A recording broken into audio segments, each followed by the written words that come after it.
Betty Botter bought some butter, but she said the butter's better. If I put it in my batter, it will make my batter bitter. But a bit of better butter that would make my batter better. Hey there, it's Archana Vaviya. Ever heard of the tongue twister about Betty Botter and her bitter butter? Well, it's not just a nursery rhyme, it's a literary device called alliteration. In this video, we are going to dive into the world of alliteration, exploring how it works and why it's so fascinating. But before we dive into the world of alliteration, don't forget to hit that subscribe button below so you never miss out on our latest videos. Let's break it down. Alliteration is a literary technique where consecutive words in a phrase or a sentence begin with the same consonant sound. In Betty Botter's case, we have words like butter, bitter, and better, all starting with the B sound. If you have noticed, there is a line called "but a bit of a better bitter" that would make her better bitter. See how the repetition of the B sound adds rhythm and emphasis? That's the magic of alliteration. Have you ever noticed how some book titles sound super catchy, like Pride and Prejudice, Sense and Sensibility, The Great Gatsby, and The Pickwick Papers? They all start with the same sounds, making them easy to remember. It's like a fun word game, and you know what? That's called alliteration. These four titles are classic examples of how alliteration can enhance the appeal of title. Alliteration not only adds a pleasing rhythm to the title but also helps to draw attention to work and create a lasting impression on readers. Guess what? Even Shakespeare, the famous writer, liked to play with words.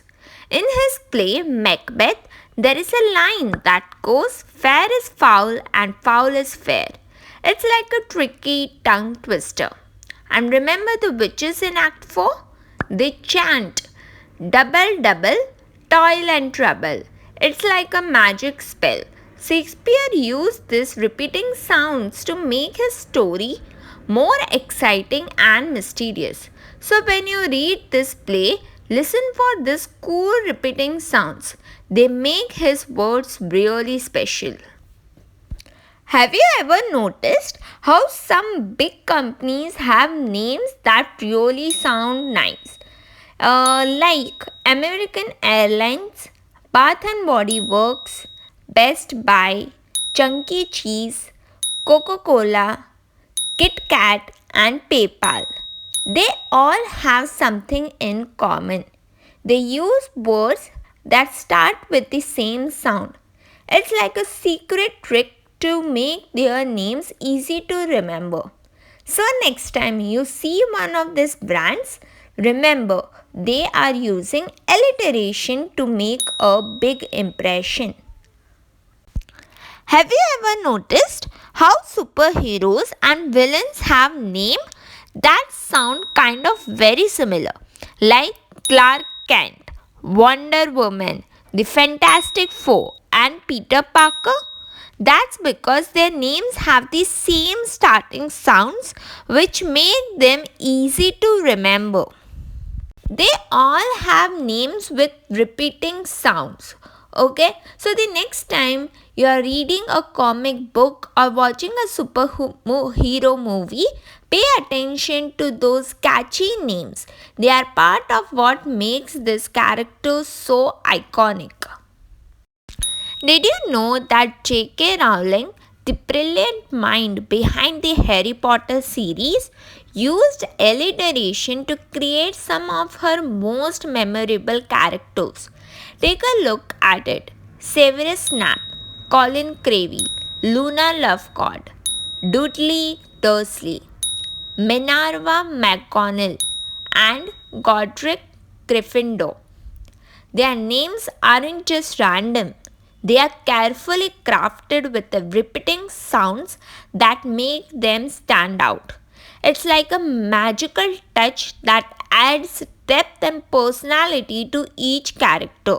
So, the next time you are immersed in the wizarding world of Harry Potter, pay attention to those alliterative names. They are part of what makes the series so enchanting. So that's it for this video. In this video, we explore the fascinating world of alliteration, which is repeating of the same consonant sound at the beginning of words. We started by looking at how alliteration is used in various contexts, from classical tongue twister like Betty Bot Butter to iconic book titles like Pride and Prejudice. We also discovered how big companies use alliteration in their brand names, such as American Airlines and Coca Cola. Furthermore, we also saw how alliteration enhances character names in literature, using examples from the Harry Potter series by J.K. Rowling. Overall, we learned that alliteration adds rhythm, memorability, and impact to language, making it an essential tool for writers, marketers, and storytellers alike.